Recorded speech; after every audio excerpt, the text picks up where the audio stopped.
Mr. Courtney is recognized for 5 minutes. Thank you, Mr. Chairman, and thank you to the witnesses. Actually, I'm going to continue down this path, Secretary and General. And actually, on June 4th, we are going to have the keel laying for the USS Columbia, which is the first boat in the recapitalization of the ballistic missile program.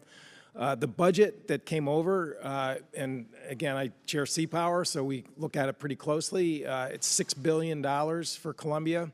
Again, that's the biggest number since this journey started back in 2008. So the commitment by the administration and your department in terms of really the most critical leg of the triad, which is the sea-based leg. I mean, that's 70% of our strategic deterrence is carried on those platforms, and the schedule is knife edge. There's no really margin for delay in terms of moving that forward, and this budget certainly reflects that. I would also note on page 7, General, of your testimony, you noted the fact that the budget invests in the industrial base to support fleet modernization and on-time delivery of the Columbus-class submarine. And there's $538 million for supplier development, submarine supplier development, as well as $227 for submarine workforce development, which means that the Navy now is in the position of trying to boost welders, electricians, shipwrights, pipe fitters. I mean, when we look at really the challenge that's being faced for Columbia, and frankly, shipbuilding across, it really is a workforce issue. And I've been around for a while. Those numbers in terms of DOD investment into workforce, we've never seen anything that robust. And I was just wondering maybe if you wanted to maybe enlarge on your comment in the testimony, General, in terms of that initiative. I just would underline that our submarine force in the joint force, as we look to the future, changing character of war and then operating environment in the 2030s, 2040s and beyond, the submarine force is the most lethal, the most capable, and the most survivable part of the joint force that's out there. So continued investment in the sub force is fundamental to the nation's security. And reaching beyond really just the Navy's sort of box in terms of reaching out into the industrial base in a way that this budget does. Again, the President back in December designated the submarine workforce as essential in a Defense Production Act executive order. It was at the end of December, which again, I don't think I've ever seen that in any other sort of production platform that we have. At one point, just to go back to the question of the low-yield missiles, I would note that the Nuclear Posture Review does provide that low-yield missiles will be deployed on ballistic submarines. Again, the question of SLCM is really whether they're going to be extended to attack submarines. And I would just tell you, representing a district with a lot of submariners, that issue of changing really the mission of attack submarines is something that is greatly in dispute, and I think the administration made the right choice in terms of keeping the attack subs focused on their main mission, which is to have an agile, mobile, the queen on the chessboard, as Admiral Roughhead used to call them, and I think putting tactical weapons on there really changes it in a really clunky way in terms of moving forward.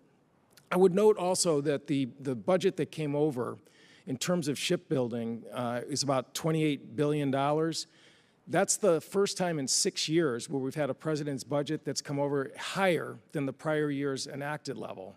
You know, and that may sound like sort of a green eye shade sort of comment, but the fact is we're not beginning, you know, underground or below zero with this budget this year in terms of the committee. This is the first time we've actually seen investment in ship construction that's higher than the prior year.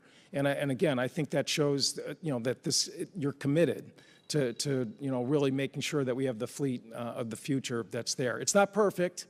I think General Berger's made a really good argument for you know, the LPD program to get looked at, and I know that's on his unfunded requirements list. And again, I think that's something we're certainly going to take a very strong look at. And lastly, you know, the sea lift component, which is mentioned in your testimony, it's only 2 boats. We've got to do better than that. You know, again, from the Army, that sea lift is not just a Navy program. It's really for the whole service. And 16 seconds left, maybe you could sort of respond to that question. Well, certainly it is important, and we acknowledge that. And you'll see if you look as you look at the budget, you know, the investments that we've made begin to reflect that. And again, I apologize, Mr. Courtney said yep horribly on that one, so we'll have to get that for the record. The gentleman's time has expired. Mr. Whitman is recognized for 5 minutes. Thank you, Mr. Chairman. Gentlemen, thanks for joining us today. Thanks so much for your service to our nation. Secretary Austin, last March, Indo-PACOM Commander Phil Davidson said that he saw that China is making every preparation for a confrontation over Taiwan by 2027. Current Indo-PACOM Commander Admiral Aquilino said the same thing. Former Secretary of State Mike Pompeo agreed. In fact, General Milley has previously stated this: we're going to have a much larger fleet than we have today. If we're serious about great power competition and deterring great power war, and if we're serious about dominant capability over something like China or some other power that has significant capability. Secretary Austin, do you agree that we should be preparing for a showdown with Taiwan in this decade? I agree that we should have the right capabilities to be able to not only be relevant in deterring future adversaries, but also dominant on a future battlefield. And we are investing in those capabilities in this budget. Very good. Thank you. General Milley, the Navy today has 297 ships, and this budget request will reduce our fleet to 280 by 2027. If you look at where we are in relation to the Chinese, our budget and number of ships have shrunk continually over the past 2 decades. We have gone from 318 ships down to 297 today. During the same period of time, China has gone from 210 ships to 360 ships. DOD's budget will further shrink that to 280. DOD's own China Power Report projects that China will have 460 ships by 2030. In this latest budget request, the Navy proposes to retire 24 ships and build 8 ships.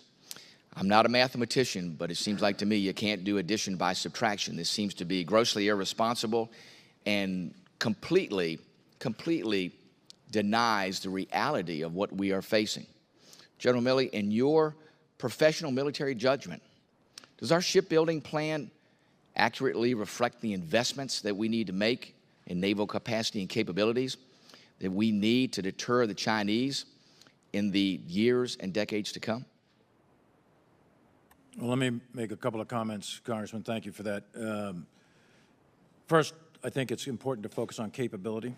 So capacity matters, numbers matter, mass matters, and I'm on board with all that, but capability matters. And the ships that we're retiring, the 20-some-odd, the 24 ships that are coming out of the inventory in this particular budget, the Navy has assessed those, very high maintenance costs, high to sustain, and the cost is exceeding the benefit of those ships staying on active duty sort of thing. And the 9 ships that we're procuring, the capability of those ships is the most modern in the fleet. So, you know, the capability versus capacity arguments there. I'm always in favor of greater numbers. I think that's great, but I would bias towards capability rather than just sheer numbers. It is a fair argument about the number of ships the Chinese have, and it even gets worse if you think about our global commitment versus, say, the U.S. fleet that's in the Western Pacific or in the Pacific. The numbers are even, the ratios are even worse. But again, it's capability versus capacity, and I'd caution folks to go down into the detail about what our ships can do, what the training of our sailors can do, what our tactics are, what our technologies are on our ships. I think there's a fundamental and significant advantage to us relative to China on that capability. Well, General Milley, I don't deny that our ships are great, our sailors are great. But you do have to look at this in terms of magnitude. Quantity has a quality all of its own. Don't disagree. And if we're going down to 280 and they're at 460, our great ships can only be in one place at one time. They can only engage so many targets. I have a hard time figuring out how the trajectory of China going in this direction and the trajectory of the United States going in the opposite direction.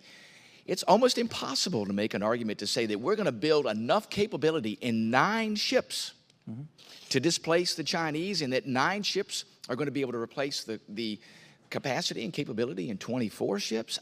You know, like I said, I'm not a mathematician, but just seems like to me you can't do addition by subtraction.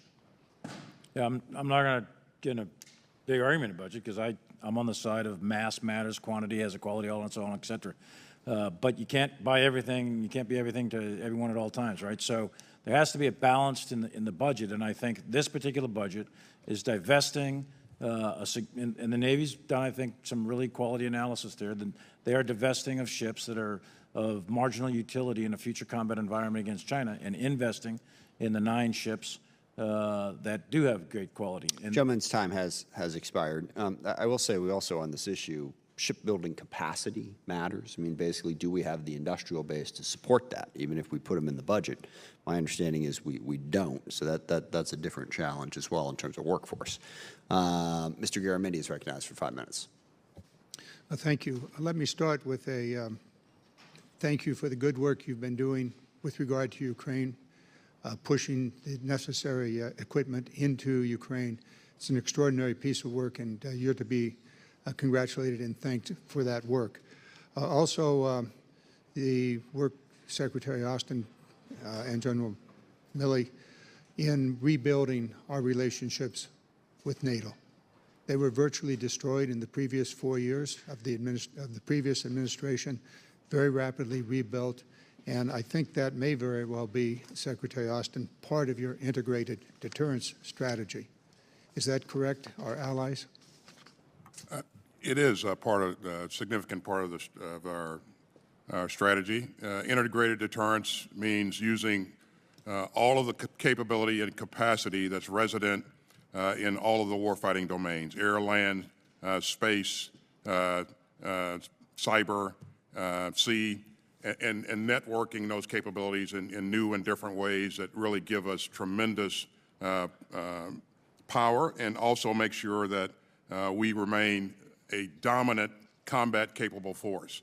And a big part of that is using the capability and capacity of our allies as well. And you're seeing us do that in NATO as we speak, and you'll see us continue to do that in the Indo-Pacific. But I think we've done that in the past, certainly, but we want to increase our efforts going forward. And I think I point to AUKUS again as one of the types of things that we're doing to leverage the capability of our allies. Building on that and on what Mr. Courtney was raising with regard to sea lift, it's clear that we are in a position now to not be able to support our efforts in the Western Pacific should it be necessary. And it doesn't appear to be, based upon the previous discussion, money to build the ships to provide the sea lift capacity.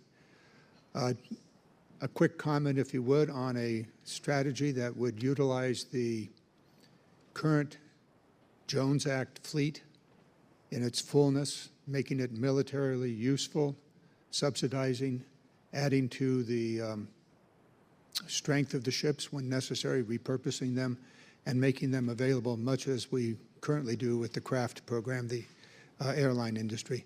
If you'd care to comment on that kind of a strategy that would be using all of the assets of the United States, including our maritime assets. Absolutely, and that's what we would hope to do in the case of need. You've seen us do that, as you pointed out, with aircraft. That's a thing that gives us the ability to punch above our weight class, and our country has always responded to our request in times of need. So. Well, we'll be working on that, a national maritime security program in the coming months ahead of us. A final point has to do with maintaining and repairing all of the things that we have. We don't do that so well. Our government-owned shipyards are antiquated. I'm looking for the investment in that, also in the depots. We mentioned earlier the issues of the arsenals. If you'd care to comment on that, General Milley or Secretary Austin. Thanks, sir. That's a great question, and I think you'll see in this budget a $1.7 billion investment in our public shipyards, and that begins to get after some of the things that you've mentioned. This is really important to make sure that we have the capability to not only build the kinds of ships that we need going forward, but also sustain them as well, as you pointed out.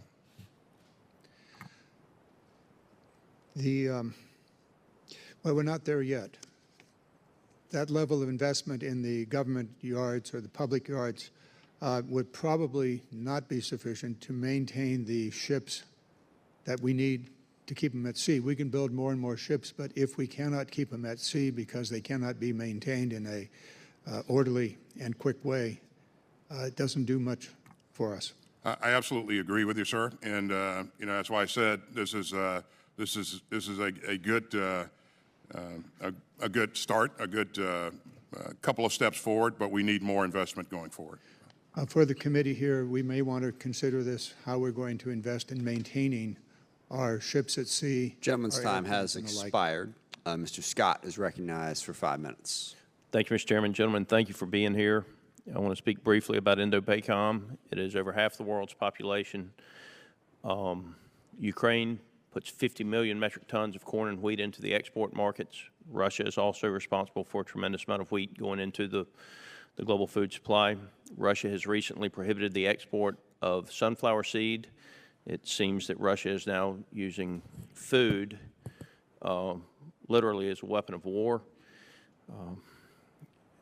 I just want to make sure that at the DOD we are paying attention to the potential for a significant reduction in the global food supply and what that means for the Indo-PACOM region, where Ukraine is the largest supplier of the UN World Food Program. Are those assessments being done by DIA or any other type of analyzing agency with regard to the potential unrest and instability in the Indo-PACOM region? Those assessments continue to be done, sir, and this has been a focus. It is a focus of our government, and across the interagency, you know, a number of agencies are looking at this, but we certainly share your concern. I want to, that part of the world and really the global economy, the Black Sea region is something that the United States nor NATO have seemed to have a strategy for. And I do hope that as we push forward, we will develop a strategy for the Black Sea region. The importance of that with regard to the world food supply, I don't think can be overestimated. There's another country in that region that I'm extremely concerned about. That's the country of Georgia. They have a partnership with the Georgia National Guard, one of the many state partnerships that we have. What are we doing with regard to those partnerships to make sure that over the long term those partnerships are strengthened and using their ability to help fund putting the weapon systems in the region where we need them? In other words, as we talk about going to fight, we fight by, with, and through partners. And I want to make sure that we are using those partnerships to get the weapons in the region in such a manner that the U.S. does not pay all of the cost.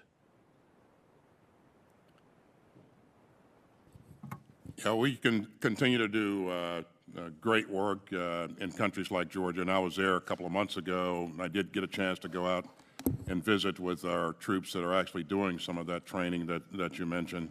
This is invaluable. It provides us great capabilities, and so we will continue to invest in this. In terms of specific needs of countries, we'll work those on a case-by-case, individual basis.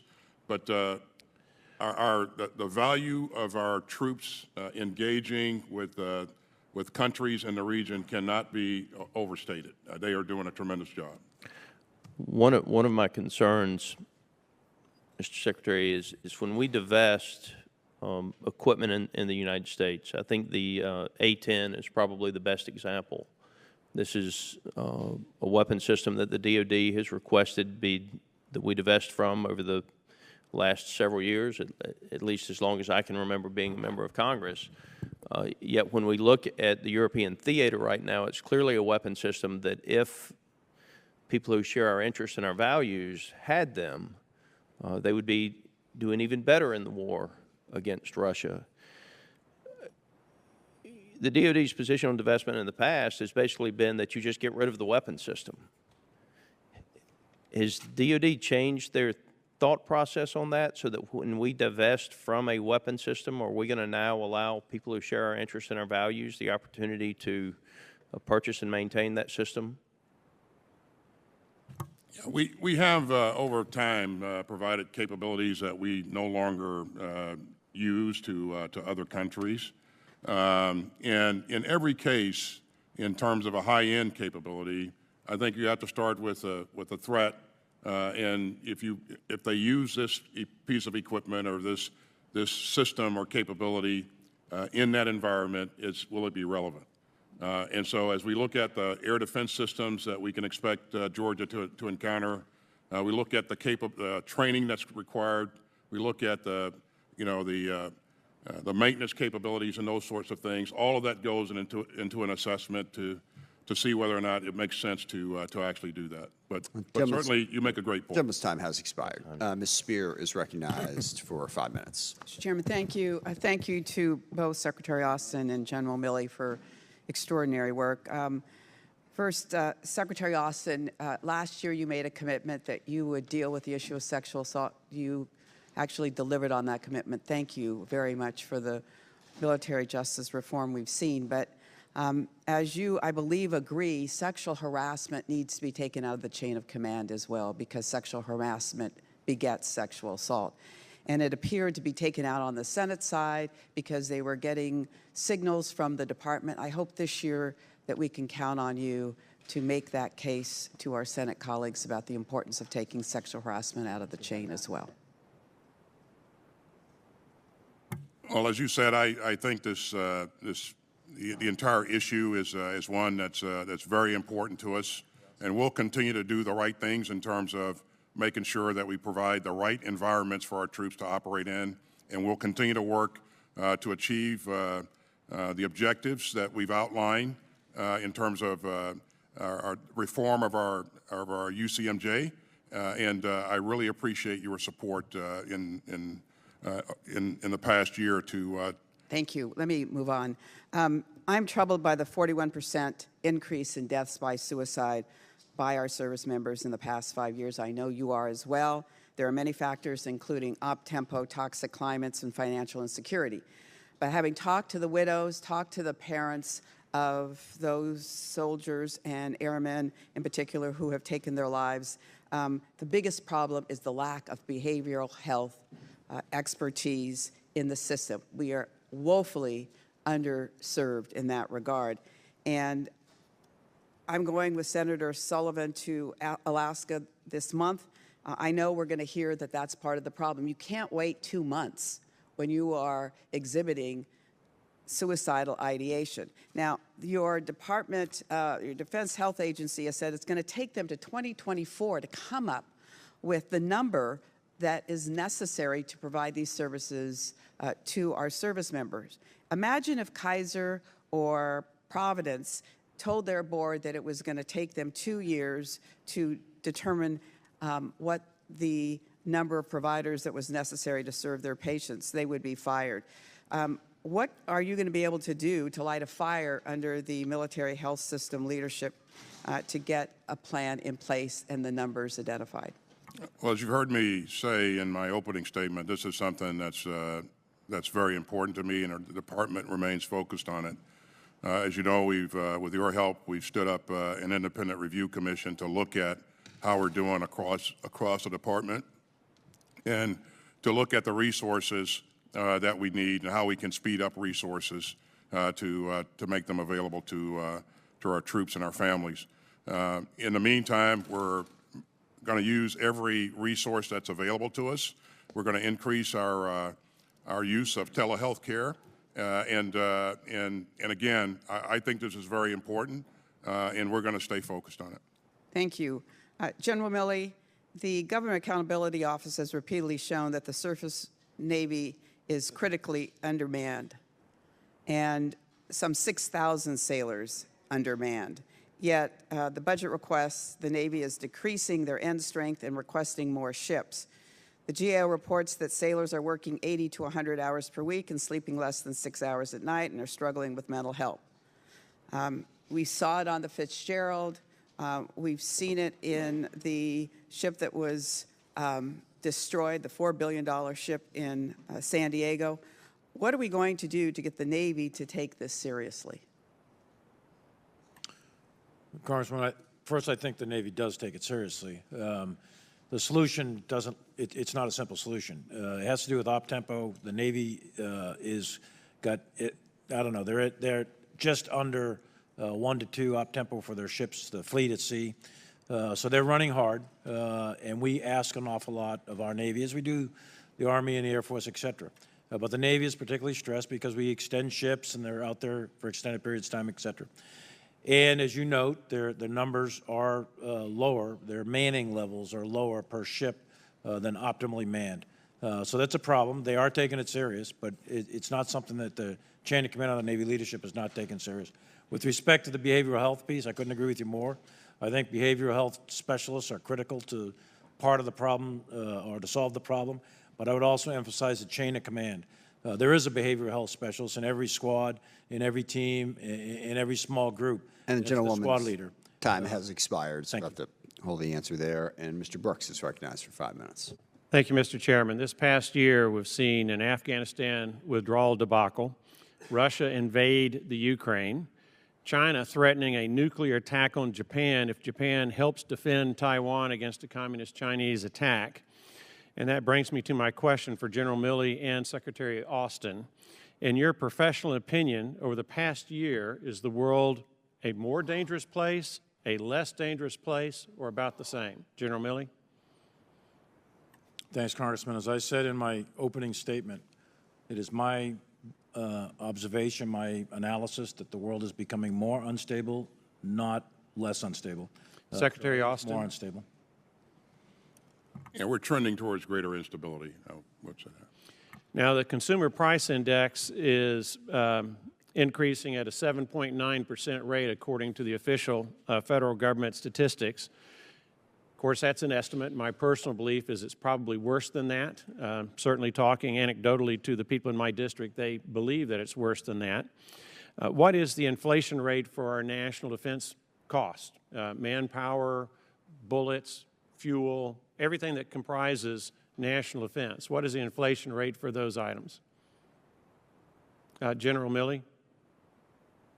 Well, first I'd defer to Mike McCord down here as an expert, but this budget assumes an inflation rate of 2.2%, which is obviously incorrect because it's almost 8%. And it might go up, might go down, but most forecasts indicate it's going to go up, and it could level out at 9 or 10%, who knows? But it's clearly higher than what the assumption was in this budget. When you say it assumes a 2.2%, are you talking about a 2.2% consumer price index inflation rate, which is what we commonly look at, or are you talking about a 2.2% increase for national defense costs? It's the CPI. The budget assumes 2.2% inflation rate, CPI inflation rate. Well, when the official rate is 7.9%, that's right. Why are we assuming 2.2%? Because the budget was produced quite a while ago. Those calculations were made prior to the current inflation rate. That's correct. And I'd ask Mike McCord to make a comment on the specifics. Well, you would agree, would you not, then, that the assumption, at least according to the official federal government inflation rate, is over 5% wrong?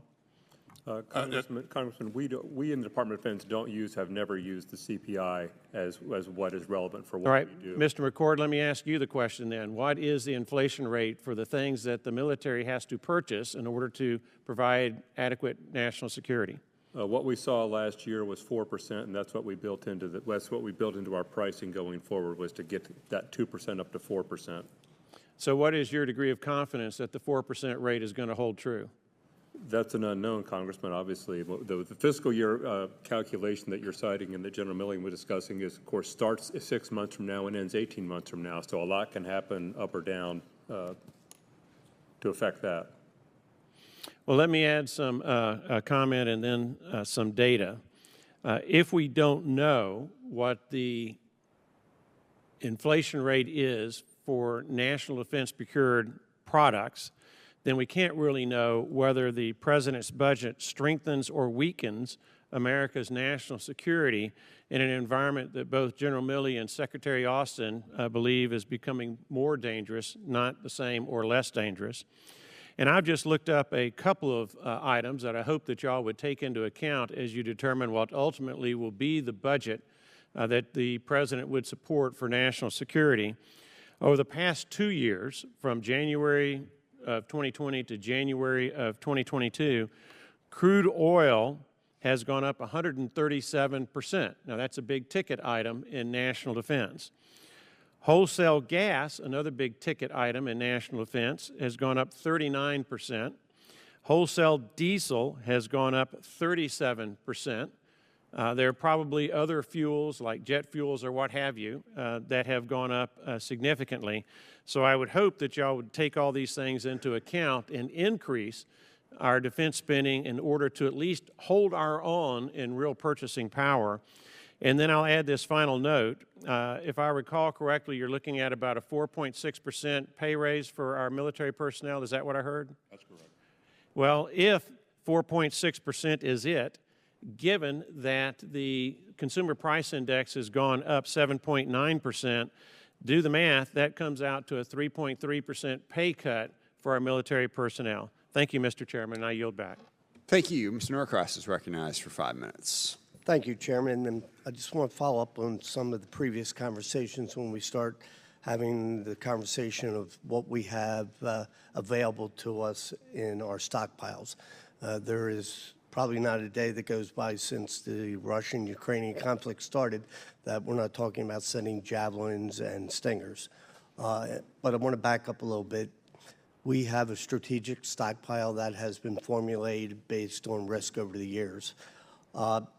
General Milley, your assessment with respect to the weapons that we continue to supply Ukraine, the level of lethal aid that we can sustain, are we anywhere close right now to depleting what we need as an assessment of risk for our own protection or potentially?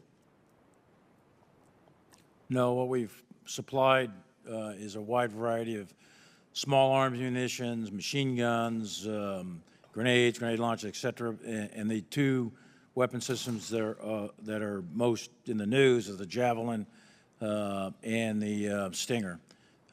Stinger doesn't get produced. There's no more production line on Stinger. And with respect to Javelin, no, we're not at our. We're still meeting our mission requirements for Javelin, so we're not breaking any of those red lines. So when we look at our single point of failures or critical rare earth materials that go into the explosive, the accelerants, our committee had a hearing earlier last week that talked about the Army's ongoing efforts to modernize the ammunition production facilities, which it would be kind to call them at World War II. And certainly over the next 5 years, the $500 million that has been looked at is something that we understand is minimum, given that critical supply chain. One of the other issues in that supply chain is the human efforts. And Secretary Austin, this is where I like to get your feedback. You know, buying America has always been a motto that most of us adhere to. It has shown us over the course of the pandemic how important that is for a variety of reasons. You heard about the naval, the shipbuilding areas, but across the board, we, Ms. Locken, led a task force about those critical supply chain and bringing up the workforce. As you know, soldiers do not get born and trained overnight. It takes time, as does our industry for workforce. What are we doing to try to onshore some of those critical supply chain issues and build up what's made here in America versus across the globe? Yeah, so this has been thanks for the question. It's been a point of emphasis for us over the last year. As you know, the president is really working hard to onshore some of the key capabilities that have caused us some concern with respect to our supply chain here, microelectronics and those kinds of things. So we're working with industry to help try to see what we can do, everything we can do to help onshore those capabilities and make sure that we have the ability to create critical things like microchips and that sort of stuff here in the States. We're far too dependent on foreign supplies there. So. And we should be sure to point out that our allies and partners are not the problem. It's those in second and third chain that create the problem. And again, just as you know, we have to build this industrial base, and the way we can do it is to signal to industry how critically important it is that we give them the assurances. It's just not a 1 year. And with that, I yield back. Thank you. Dr. DesJarlais is recognized for 5 minutes. Thank you, Chairman. General Milley, in your opening statement, you began with the fact that we have the greatest military force on the planet and that we are prepared to defend ourselves and our allies and deter against aggression. That didn't work in Ukraine. What lessons have we learned in being perhaps more concerned about provocation of Vladimir Putin rather than deterring him, and how can we apply that when looking forward to the Chinese threat to Taiwan? Well, I think that with respect to the Russian invasion of Ukraine, it's been a long-standing objective of Putin, and candidly, short of the commitment of U.S. military forces into Ukraine proper, I'm not sure he was deterrable. This has been a long-term objective of his that goes back years.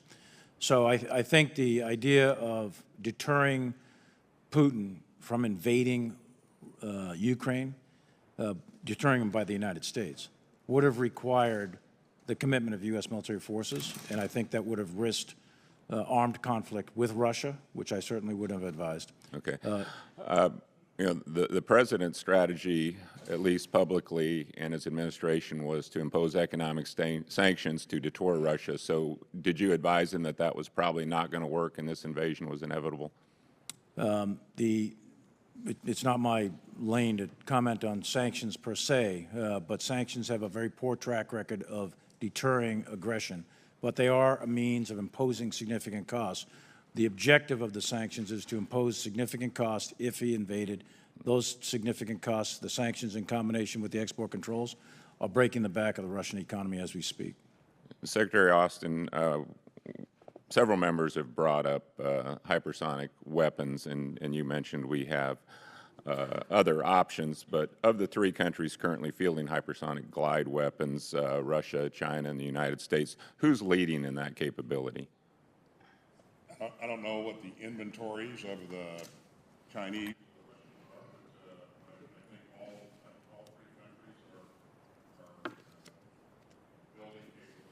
Okay, you must not be attending the same briefings we are, because clearly China seems to be out front. We don't have a current capability that can defend against hypersonic threats. Is that correct? And that gap, or that's the gap that the glide phase interceptor is supposed to fill, correct? Okay, I heard some very concerning reports over the past week that the White House and the Department may be slowing the development of the glide phase interceptor. Can you confirm? We remain on track with our program, and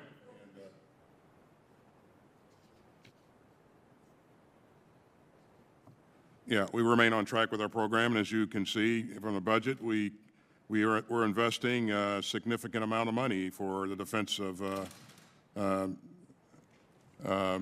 for missile defense. Okay, we brought up undersea capabilities, and Russia currently has a nuclear-capable submarine launch cruise missile, correct? Russia has. I'm sorry, I didn't hear you. They have a nuclear-capable submarine launch cruise missile, correct? That's correct. All right. President Biden has suggested that we cut our own capability for nuclear-capable sea-launched cruise missiles, and that's correct as well, right? Well, Yeah, you can see what we're investing in is $34 billion in our nuclear triad here. General Milley, you commented that your best medical advice is that we should keep this capability. Admiral Richards, General Walters, I think Van Herk has mentioned that. Secretary Austin, do you agree with your colleagues that this is a capability that we should focus on to help limit the asymmetry we have when it comes to the delivery of low-yield nuclear capability? Is this a slick amend that you're referring to? Yes. Yeah. You know, the marginal capability that this provides is far outweighed by the cost. And so we have the ability to provide options to the president with a number of means. So, well, the one thing that we hope is that regardless of which party is in power in the White House, that our military advisors like yourselves look at this through an objective lens. And we've had concern about the department losing focus on our lethal capability and focusing on more of a woke military. I hope that's not the case, and it seems like a lot of us are in agreement on capabilities, but maybe President Biden is not listening. Congressman, this is the most lethal force on the planet, and it will remain that way. And we will continue to invest in the things that we need to remain dominant on the battlefield. Gentleman's time has expired. Mr. Gallego. Secretary Austin, can you explain the concept of integrated deterrence in a little more detail? And are there any examples where we would have seen it succeed thus far, especially if there's any NATO examples? I think you heard me say a bit earlier that integrated deterrence really means using all of the capability and capacity in all of the warfighting domains, air, land, sea, cyber, and space, and linking and networking those capabilities together in new ways to provide, to create synergies. And you're seeing us do that in a number of areas. It also involves leveraging the capability and the capacity of our allies. And again, I mentioned earlier that, that we've done that in the past, but we need to do that a lot better. Not only on air, land, and sea, but also in space and cyber.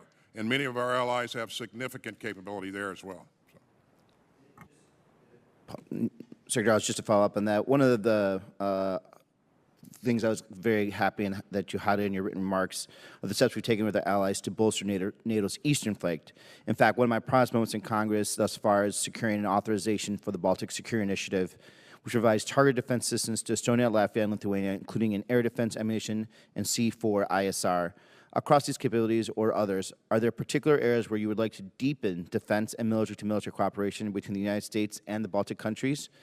And which capabilities do you think are most important for the Baltic states to prioritize? Well, some of them have some pretty significant capabilities in cyber, and I think they can add to our already robust inventory here. But I think things like cyber, in air and missile defense, we'd like to see them to begin to develop more capabilities there and work together with their neighbors to link those capabilities together. Thank you. And then, Secretary Austin again, you referenced gray zone multiple times in your written testimony, noting our competitors' malign activities in it. One of my greatest concerns is Russia's ability to exploit the gray zone and to conduct targeted disinformation operations, spreading Putin's propaganda and blatant lies. Over the long term, I'm also concerned about the lessons that China is drawing from Russia in the space itself. Could you share your perspective on how our forces can be more effective operating in this gray zone of conflict? What short and long-term steps should we be taking to counter this malign influence from Russia right now and from China, too, as it becomes more adept at spreading disinformation operating in the gray zone? Well, we have been very active, and before the onset of hostilities here with the Ukrainians, and helping them with their cyber capabilities and helping them develop methods to begin to counter some of the activity in the gray zone. And we can. This is a learning process. We continue to learn. Thus far, I think we've been very effective in helping them, and they have been able to push back on a number of unhelpful narratives and stay ahead of the power curve, actually. So there will be a number of lessons learned coming out of this, but I think we've grown in our awareness in terms of what it takes to be able to begin to be effective in countering unhelpful narratives in the information space. Thank you. And then lastly, Maritime, I'd like to talk to you about the Civilian Harm Mitigation and Response Action Plan. As you well know, civilian harm caused by U.S. military operations risks our legitimacy overseas, including what we've already seen with the reaction to Russia. So I was proud to lead a letter with a bunch of members. My understanding is that the review is still ongoing under the 90-day window that you directed. Would you share any insights you've learned so far from this process? Well, I'm not prepared to share insights at this point. I would just, the only insight I have is that the folks that we've assembled to work on this are very detailed and very committed to doing this the right way. And these are people from a number of communities, to include the active warfighters. So we still have work to do, and the review is about 30 days out in terms of the brief out of the review. So once that's done, I'll be happy to share any insights and lessons learned from this, and also prescribe our way ahead. Thank you. I yield back my time. Thank you. Mr. Kelly's recognized for 5 minutes. Thank you, Mr. Chairman. One of the things that I'm really concerned about, Secretary Austin and General Milley, is that across the DOD, I continually hear people talk about divesting of things for future things, future capabilities for current. And General Milley, I've heard you say this. I learned this from you. We have to be able to fight today with the things, fight tonight with the things that we have right now. And so I see that we're talking about the Marine Corps says they need 31 amphib ships, yet we're saying we're only going to give you 24. We're only building 9 ships, and we're divesting of 24 and capabilities. It's a sliding scale of risk. KC-46s are not coming online, not providing all the capabilities we need in a timely enough manner, but yet we're talking about divesting of the KC-135s. So we continue to divest in things. The same thing with the Slickum. If we have another capability that provides that same thing in the same region, then we need to do that. So listen, I know everybody's heart's in the right place, but I just think we have to be very careful. Now we have a war with Russia and Ukraine, and relooking these things to see, do we have the capability? Should the world ask that we fight 2 wars on 2 fronts, whether that's ships and current capabilities or refueling aircraft? The other thing I'm extremely concerned about, Secretary Austin, and I think this is something you can fix, is our merchant marine fleet, our ability to move ships, troops, equipment, fuel, all kind of logistics. We keep pushing that. That's not just a Navy function. It's the Army that has to have those goods. It's the Marine Corps. And so we really have to look at this, and we have to invest in our merchant marine fleet to be able to get us what we need when we do it. What are you doing to get our merchant marine fleet set at a DOD level? Because I can tell you the services are always going to say the other one needs to pay for it. We have not invested invested any monies in this budget towards a merchant marine fleet, but you make some good points. But we need to, you would agree that logistic chain, I mean, the reason the Russians are getting their tail kicked in Ukraine right now is a logistical failure. And if we don't plan to do logistics, I promise you, it will not happen. I want to go back with KC-135s. Are you willing, General Milley, Secretary Austin, to relook the divestiture of KC-135s until we have adequate capability to refuel to both Indo-PACOM and also Europe? Are you willing to relook that and not divest until we have capabilities replaced?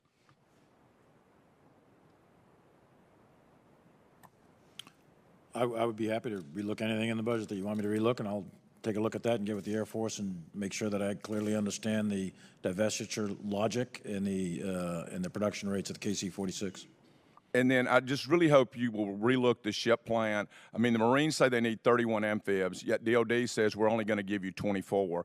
And I disagree with the chairman a little bit on this. We do have the capability to produce those ships, but it's about keeping the workforce engaged and making sure that we have a timeline and we don't change that every year so that they can plan out to having the right industrial base at the right time.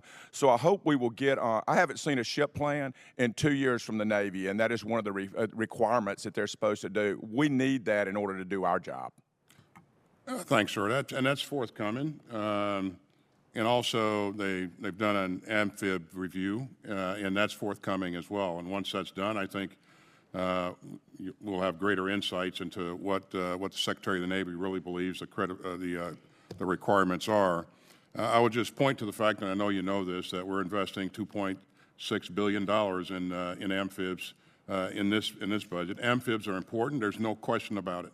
We're going to make sure that... Mr. Secretary, and I hate to interrupt, but I got 1 minute and I got one more question I really want to talk about. I really just hope you guys are the advisor to not just the president, but to the nation in making sure that we have the right risk of fighting today versus future capabilities that we have to win future wars. And I just hope that we'll relook some of those things.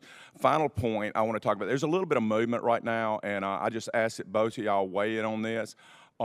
To make Gold Star families, to include a Gold Star to make them someone who dies in service. If I die of a heart attack while I'm doing guard drill, my family is not a Gold Star family. I shouldn't get a Purple Heart for having an ATV wreck downrange. That is not to denigrate anyone from not doing that. We love all our service members, however they die, but I really hope you'll look hard at making sure our Gold Star families are Gold Star families who are lost in combat. And I am doing that, personally doing that. And today is Gold Star Spouses Day, Gold Star Family Day, by the way. And there's nothing probably more important or sacred than to make sure that we honor those fallen in combat in the defense of this nation. So I am looking at it. Gentleman's time has expired. Mr. Carbajal is recognized for 5 minutes. Thank you, Mr. Chair. I apologize. Hold on, we'll start in a second. The witnesses need a 15-minute break, which we're going to take at 11:30. So we'll go to Mr. Carbajal and the next Republican, then we'll take a 15-minute break after those two questioners. Mr. Carbajal is recognized for 5 minutes. Thank you, Mr. Chair. And thank you to both of you for your exceptional leadership throughout Russia's unprovoked war on Ukraine. I want to take a moment to highlight the California's National Guard's unique and exceptional support to the Ukraine military through the National Guard State Partnership Program. California has been partnered with Ukraine since 1993 and since 2000. California and Ukraine soldiers have participated in over 330 military events, including training exercises at Camp Roberts, located in my district in San Luis Obispo County.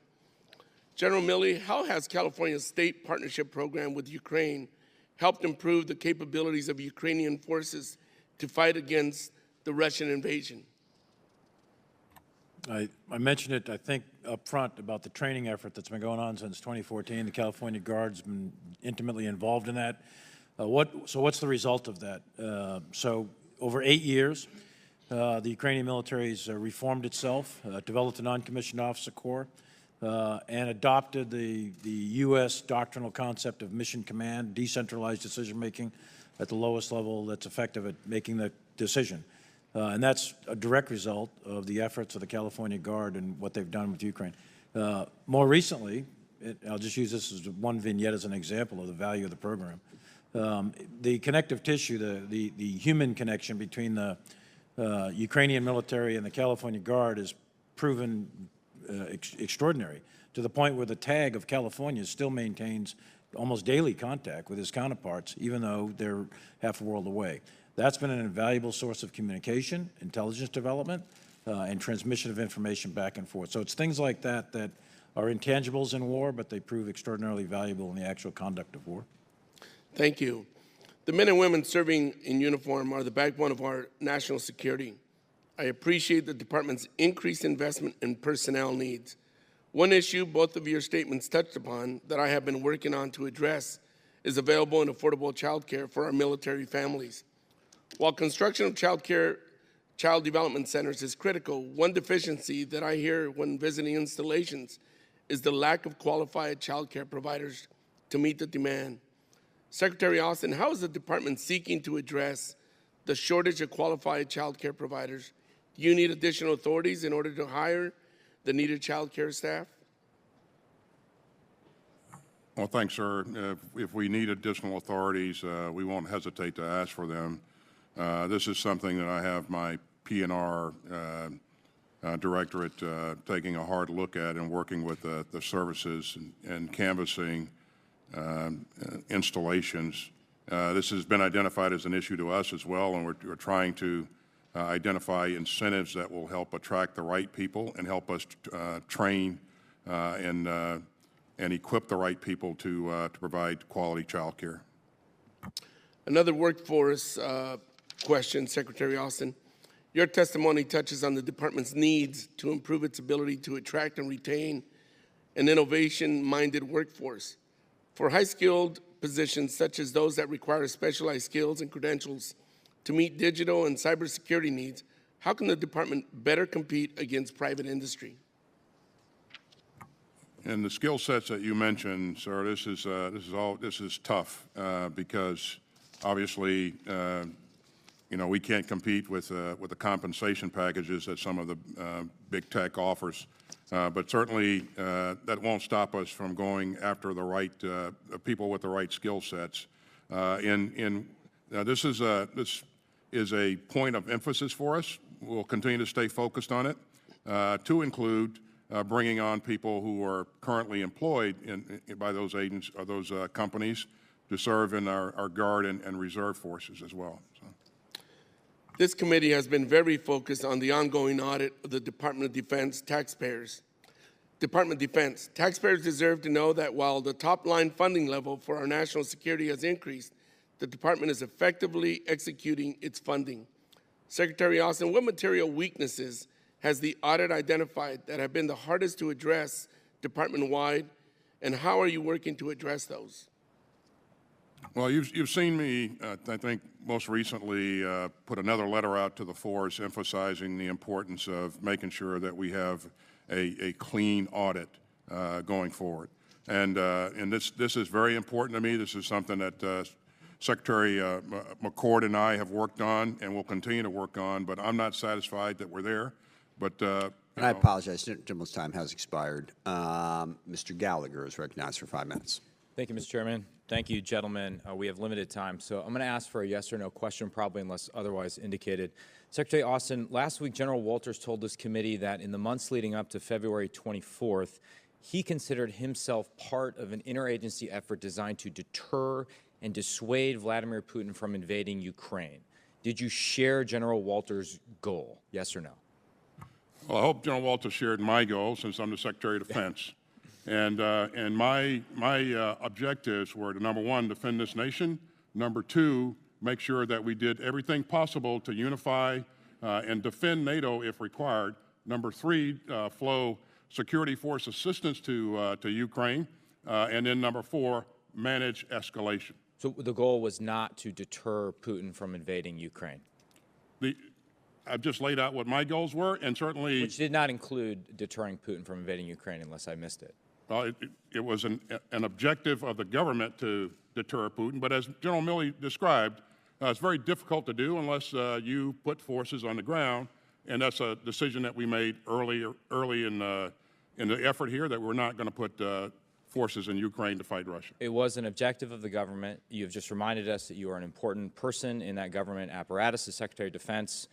Was it the goal of your policy, or the government's policy for which you work, the President of the United States, to deter Putin from invading Ukraine? It was a goal to deter him from invading Ukraine, and if he did invade, it was a goal, and still is a goal, to impose significant costs on Putin. And you're seeing that play out in ways that Putin never imagined.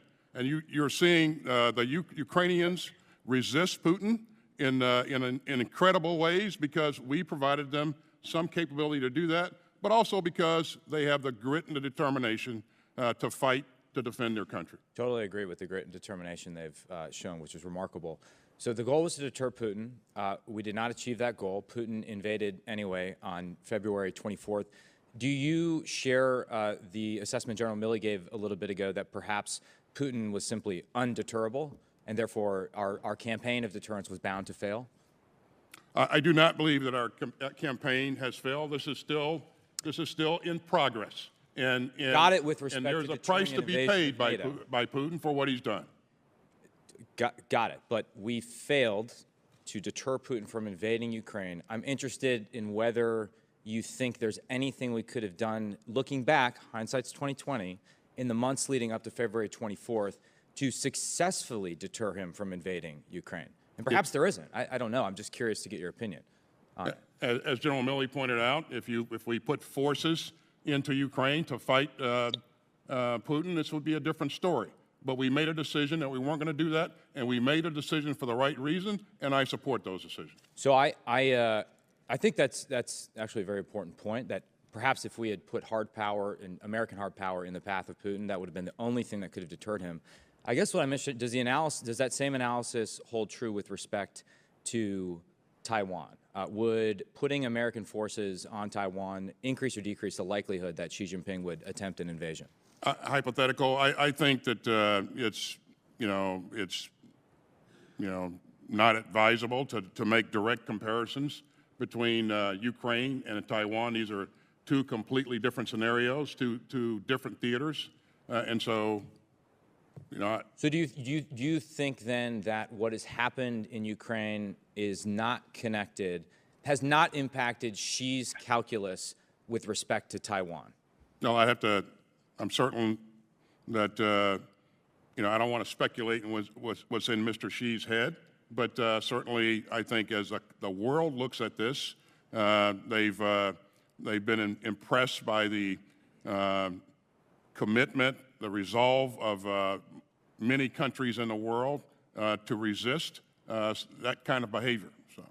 Would it be too far to characterize your view as the commitment and resolve on display by the Ukrainians and our NATO allies has made an invasion of Taiwan less likely than it was likely than it was on February 23rd? Is the commitment of the people of Taiwan? No. The commitment that you just referenced with respect to NATO and Ukraine had any impact on Xi's calculus in Taiwan and made an invasion more or less likely? Well, again, I don't want to speculate on whether or not an invasion is likely or less likely. But again, I would say that we just need to be careful about making direct comparisons between what's going on in Ukraine and what could happen in Taiwan. Thank you. Gentleman's time has expired. We are going to take a 15-minute break. We're going to be back at, well, I guess that would make it 11:47. Mr. Khanna is next. So at 11:47, we'll go to Mr. Khanna, and we'll proceed from there. We'll be right back.